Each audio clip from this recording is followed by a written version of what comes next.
पिछले एपिसोड में हमने देखा था कि किन्नान को सीक्रेट आइलैंड का ट्रेजर मिल गया था और जैसे उसको ट्रेजर मिला था वो उसके बाद वहां से भागने की कोशिश करता है क्योंकि उसको पता था कि बहुत सारे दुश्मन हैं जो उसके पीछे पड़ चुके हैं। तो किन्नान को कैसे भी करके यहाँ से जाना पड़ेगा। लेकिन जैसा वो जा रहा था वहां पर जियान नाम का बंदा पहुंच जाता है जिसको वो ट्रेजर चाहिए था। वो किन्नान से कहता है कि मुझे वो ट्रेजर दे दे वरना मैं तेरी जान ले लूंगा। लेकिन किन्नान इतनी आसानी से थोड़ी ना मानने वाला था। वो उसके साथ लड़ना शुरू कर देता है और उन दोनों के बीच में एक कमाल का बैटल शुरू हो जाता है जहाँ एक तरफ से किन्नान उससे फाइट करता है और दूसरी तरफ से जियान भी उससे मुकाबला करने की कोशिश करता है। लेकिन जियान के बहुत सारे साथी थे, इस वजह से किन्नान फंस जाता है। वो चारों तरफ से घिर चुका था, उसको समझ नहीं आ रहा था कि अब वो यहाँ से भागे तो भागे कैसे। और जियान उसकी जान लेने के लिए तैयार हो चुका था। जहाँ पर किन्नान चाहता वो उसके पीछे ही आकर पहुंच जाता, लेकिन किन्नान डेथ एनर्जी के अंदर पहुंच चुका था तो जियान पीछे से रुक जाता है। जिसके बाद यहाँ से यह एपिसोड शुरू होता है। तो इस एपिसोड की शुरुआत में हम किन्नान और एंजल को देखते हैं। वो लोग आगे बढ़ते हुए एक ऐसी जगह पर आ चुके थे जहाँ पर डेथ एनर्जी हद से ज्यादा होती है और इसी वजह से वो जो जियान था अपने साथियों को लेकर पीछे रुक गया था क्योंकि उसको भी पता था कि अगर डेथ एनर्जी के अंदर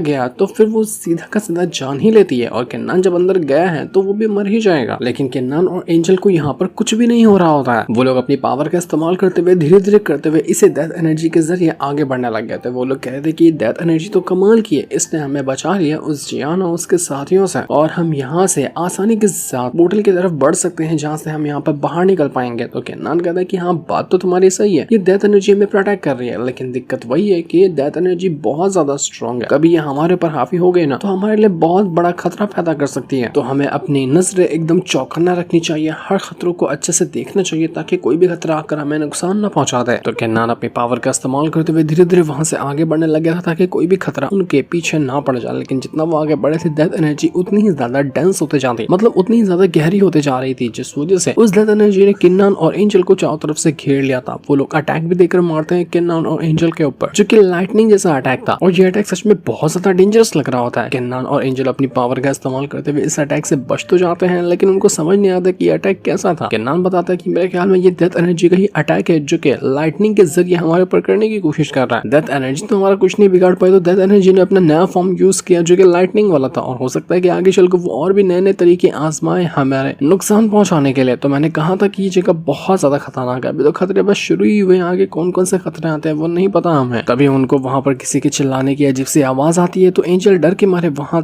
के ओर जाने लग गई थी। किन्नान उसको रोकने की कोशिश करता है कि रुको एंजल, मुझे लगता है कि कुछ तो कुछ यहाँ पर गड़बड़ है, लेकिन एंजल नहीं सुनती क्योंकि उसके सामने नजर आए थे उसके दोस्त वगैरह और वो यहाँ पर मारे जा चुके थे। उसमें तो शियाओ भी होती है, वो भी यहाँ पर मर चुकी थी, लेकिन एक के अंदर थोड़ी हल्की फुल्की जान बची थी। वो यहाँ पर एंजल से कह रही होती कि एंजल तुम यहाँ पर क्यों नहीं है हमें बचाने के लिए, हमारी हालत देख रही हो, हमें क्या हो गया, हम मरने वाले हैं, अगर तुम पहले आ गई होती हमें बचाने के तो हम बच जाते हैं। यहाँ पर ये देखकर एंजल तो एकदम घबरा जाती है, वो टेंशन में आ गई थी कि तुम्हें क्या हुआ, मैं तुम्हें बचा कर रहूंगी। लेकिन किन्नान कहता है कि ये सब एक छलावा है जो डेथ एनर्जी हमें दिखाने की कोशिश कर रहा है, तो इसकी बात मत मानना वरना तुम मुसीबत में पड़ जाओगे। लेकिन एंजल के ऊपर तो पूरी तरह से इस चीज का असर कर गया था। वहां पर एंजल एकदम परेशान हो जाती है। इसके बाद शियाओ और किलिंग एम्पायर की जो लाश यहाँ पर थी वो भी खड़ी हो जाती है और ये लोग भी यहाँ पर किन्नान से कहने लगे थे कि किन्नान तुम हमें छोड़कर क्यों चले गए थे, तुम्हें हमें को बचाने के लिए आना चाहिए था, देखो तुम्हारे बगैर हमारा क्या हाल हो गया। किन्नान को पता था कि ये जो यहाँ पर है ये एक सिर्फ छलावा है, ये सच्चाई नहीं हो सकती। शियाओ और किलिंग एम्पायर इतनी आसानी से मर जाएंगे ये पॉसिबल ही नहीं है, वो इतने कमजोर नहीं है कि कोई छोटी मोटी चीज उनकी जान ले ले। इस वजह से किन्नान अपने आप को थोड़ा सा संभालने की कोशिश कर रहा था कि वो इस छलावे के अंदर फंस ना जाए। वो कहता है डेथ एनर्जी से कि बस बहुत हो गया तेरा नाटक, इस तरह से करके हमें यहाँ पर बेवकूफ बनाने की कोशिश करा, लेकिन हम बेवकूफ नहीं बनने वाले, इस तरह की घटिया हरकत करना भी नहीं। आखिर तुम मेरे ही अपनों को यहाँ पर मरा हुआ कैसे दिखा सका है, देखा मेरा दिमाग खराब हुआ तो पूरी की पूरी डेथ एनर्जी की वाट लगा दूंगा मैं। वो अपनी पावर का इस्तेमाल करते हुए किलिंग एम्पायर शियाओ जितने भी लोग यहाँ पर मौजूद है सभी के ऊपर अटैक देकर मारता है, जिस वजह से वो लोग गायब हो जाते हैं। यानी कि किन्नान की बात सही निकली और यहाँ पर सिर्फ उनका एक छलावा था, सच्ची में वो यहाँ पर एग्जिस्ट करते ही नहीं है। तो एंजल कहना चाहती कि किन्नान तुमने तो मुझे बचा लिया, मैं तो बिल्कुल यकीन कर चुकी थी कि सच में यहाँ पर ये लोग मौजूद है और अगर यकीन अच्छा हो जाता मैं इनकी बात मान लेती तो फिर न जाने मेरे साथ ये लोग क्या कर देते। और अब दिक्कत ये हो गई थी कि किन्नान की इस हरकत से वो जो डेथ एनर्जी थी वो और ज्यादा भड़क चुकी थी और अब यहाँ पर वो पूरे गुस्से के साथ किन्नान और एंजल की जान लेने के लिए तैयार हो जाता है। वो डेथ एनर्जी जो थी अपने आप को इकट्ठा करते हुए एक बहुत ही अजीब और खतरनाक क्रिएचर के अंदर कन्वर्ट हो गया था। वहां पर एक बहुत ही भयंकर क्रिएचर आ जाता है जो कि पूरी तरह से डेथ एनर्जी से बना हुआ था और वो यहाँ पर किन्नान और एंजल को खाने के लिए तैयार था। वो अपनी पावर का इस्तेमाल करते हुए अपने आप को एक प्रोटेक्शन शील्ड के अंदर डाल देते हैं ताकि अपने आप को बचा सके। लेकिन वो जो डेथ क्रिएचर होता है वो बहुत ही ज्यादा बड़ा था, इतना ज्यादा बड़ा है कि उसका हिसाब भी ना हो। और वो पूरे गुस्से के साथ किन्नान और एंजल को मारने के लिए वहां पर ट्राई करता चाहता है। वो जिस शील्ड के अंदर अपने आप को बचा कर रखे हुए थे, वो पूरी शील्ड को ही निकलने की कोशिश करता है ताकि वो उनको खाने के बाद जो उसकी भूख है उसको मिटा सके।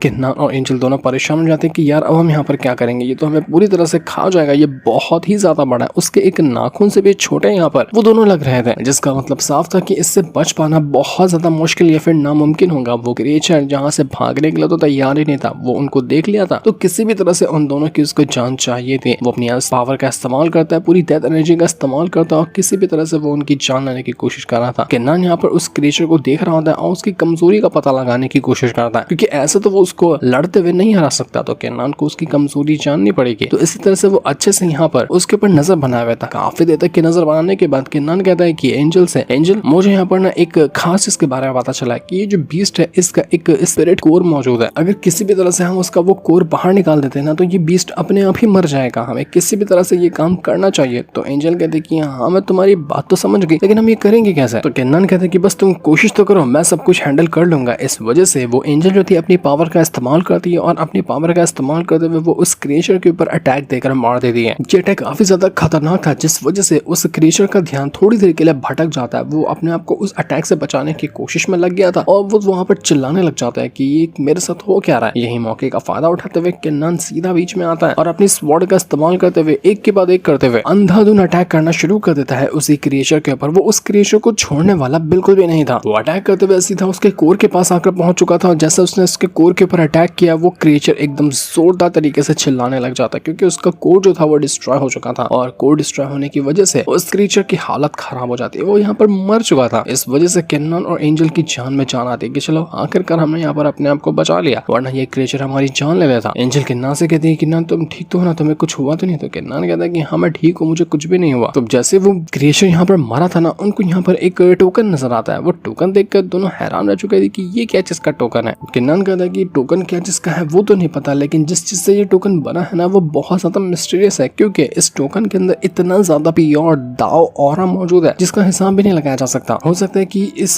खतरनाक जगह से बाहर निकलने का, जिस पोर्टल को हम ढूंढते हुए यहाँ पर पहुंचे हैं ना, उस पोर्टल को एक्टिवेट करने का ये जरिया हो। इसके जरिए हम उस पोर्टल को एक्टिवेट कर पाएंगे। तो क्या कहते हो, हमें उसको ट्राई करना चाहिए क्या? तो वो लोग यहाँ पर जो पोर्टल हो सकता है उसको ढूंढने लग जाते हैं ताकि उसको एक्टिवेट किया जा सके और ज्यादा टाइम नहीं लगता। उनको वहीं पर वो पोर्टल मिल भी जाता है जो कि काफी पुराना और टूटा फूटा लग रहा था, लेकिन यही एक रास्ता है यहाँ से बाहर निकलने का। अगर इस रास्ते के जरिए वो बाहर नहीं निकल पाए तो कभी भी वो यहाँ से बाहर नहीं निकल पाएंगे। तो किन्नान यहाँ पर आता है उस पोर्टल के पास और देखने लग जाता है कि वो इसको कैसे ठीक कर सकता है। किन्नान कहता है कि ये पोर्टल बाहर से टूटा हुआ लग रहा है, लेकिन इसका जो कोर फॉर्मेशन है वो भी देखिए बिल्कुल ठीक है, जिसका मतलब ये है कि ये फॉर्मेशन अच्छी तरह से यूजफुल है और हम इसका इस्तेमाल कर सकते हैं। तो किन्नान उसी टोकन को जो अभी उसको यहाँ पर मिला था उसकी पावर को एक्टिवेट करता है। जैसे उसने पावर को एक्टिवेट किया था, यहाँ का पोर्टल जो होता है वो एक्टिवेट होने लग गया था। मतलब अब ये लोग यहाँ से बाहर निकल सकते हैं। पोर्टल एक्टिवेट देखते साथ ही वो लोग बहुत ज्यादा खुश हो जाते हैं और सीधा उनको पोर्टल यहाँ से दूसरी जगह लेकर जाकर पहुंच जाता है। ये लोग किसी और प्लेटफॉर्म के ऊपर आकर पहुंच चुके थे और ये प्लेटफॉर्म काफी अजीब और काफी मिस्टीरियस लगा था। ये जगह बहुत ज्यादा सुंदर होती है, लेकिन यहाँ पर आते साथ ही एक दूसरा ओल्ड मैन मौजूद था। वो उन दोनों को देखते हुए कहता है कि तुम हो कौन और तुम यहाँ पर आए तो आए कैसे,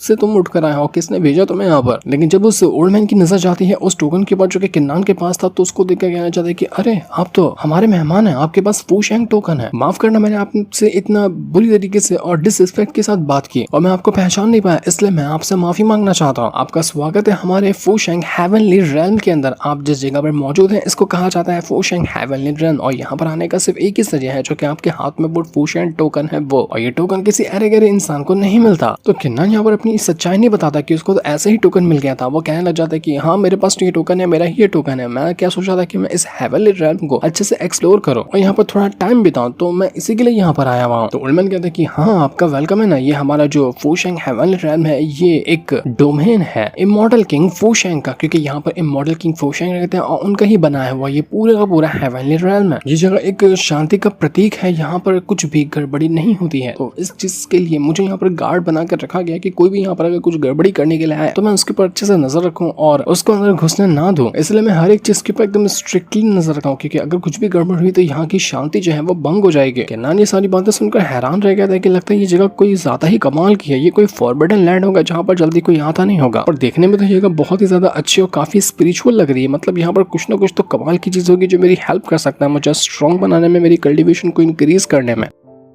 ओल्डमैन यहाँ पर किन्नान और एंजल से कहना चाहते कि आप बस बताइए ना कि आपको कहाँ जाना, मैं आपको वहाँ पर ले चलूंगा। तो यहाँ पर वो दोनों कहना चाहते कि हम तो पहली बार यहाँ पर आए हुए हैं, तो हमें नहीं पता कि जगह कैसी है, कौन सी जगह पर क्या मौजूद है, तो क्यों ना आप ही हमें इस जगह का एक बार सैर करा दीजिए, ये बहुत अच्छी बात हो जाएगी हमारे लिए। तो ओल्डमैन कहते हैं कि बिल्कुल जैसा आप कहें, मैं आपके लिए ये करने के लिए तैयार हूँ। अगर आपको मेरी गाइडेंस चाहिए तो मैं आपको वो देने के लिए तैयार हूँ, मैं आपको बता दूंगा और अच्छी अच्छी जगह पर भी ले जाऊंगा। तो ये सुनकर वो दोनों खुश हो जाते कि चलो ये तो बहुत अच्छी बात है, अब ये हमें यहाँ पर नजारा दिखाएगा और यहाँ पर हमें सैर करा देगा। तो जैसे से ये दोनों इस जगह पर घूम रहे होते हैं, उनको ये जगह बहुत ही ज्यादा पसंद आती है। ये जगह बिल्कुल खूबसूरत और एकदम शांति से भरी हुई थी। यहाँ पर एंजल को तो कुछ ज्यादा ही मजा आ रहा था कि जगह बहुत प्यारी है, तो यहाँ पर ज्यादा टाइम तक के रुकना चाहूंगी। तो ओल्डमैन भी कहता है कि हाँ बिल्कुल आपने सही कहा कि ये जगह जो है, यहाँ पर जितनी भी इमॉर्टल रेल्म है ना, उनमें से सबसे ज्यादा सुंदर, सबसे ज्यादा शांति से भरी और सबसे ज्यादा कमाल की में से एक है। ये इतनी रेयर जगह है ना कि यहाँ पर बहुत कम ही लोग ऐसे होते हैं जो यहाँ पर पहुंच पाता है, वरना जल्दी यहाँ पर कोई आ भी नहीं पाता। जो कमाल के कल्टीवेटर हो या फिर इमॉर्टल किंग वगैरह हो या उनसे रिलेटेड कोई हो, वही यहाँ पर आ पाता है, वरना ऐसे नॉर्मल बंदे यहाँ पर जल्दी आ भी नहीं पाते हैं। अगर कोई बंदा यहाँ पर एक साल भी रुक ले तो वो इतनी ज्यादा कल्टीवेशन में पीक हासिल कर लेगा जितना कि उसको बाहर दूसरी जगह पर 100 साल भी लग सकते हैं। इतनी ज्यादा स्पिरिचुअल ऑरा से भरी हुई जगह है, इसलिए लोग यहाँ पर आने के लिए मरते हैं। ये जगह तुम्हारी जो फिजिकल बॉडी है उसको भी ज्यादा स्ट्रॉन्ग बनाने में, तुम्हारी दाव पावर को भी स्ट्रॉन्ग करने में, हर एक चीज में यहाँ तुम्हारी हेल्प करता है। और कोई अगर इमॉर्टल आर्ट सीखना हो तो उसमें तो ये बहुत ही ज्यादा माहिर है। यहाँ पर तुम्हारे लिए हर एक इमॉर्टल आर्ट मौजूद होंगे जिसका तुम इस्तेमाल कर पाओगे अपने आप को स्ट्रॉन्ग बनाने के लिए। और तुम्हारे पास टोकन है तो तुम्हारे पर कोई भी ऐसा रिस्ट्रिक्शन नहीं होगा, तुम्हें जो चीज चाहिए होगा हर चीज तुम्हें मिल जाएगी आसानी से, और हम तुम्हारे यहाँ पर उस चीज के लिए हेल्प करेंगे। चाहो तो तुम कहीं पर एक दिन के लिए कल्टीवेशन करके ट्राई कर सकते हो, तुम्हें खुद पता चल जाएगा कि यहाँ की एक दिन की कल्टीवेशन बाहर की 100 दिन की कल्टीवेशन के बराबर है। तो किन्नान कहता है कि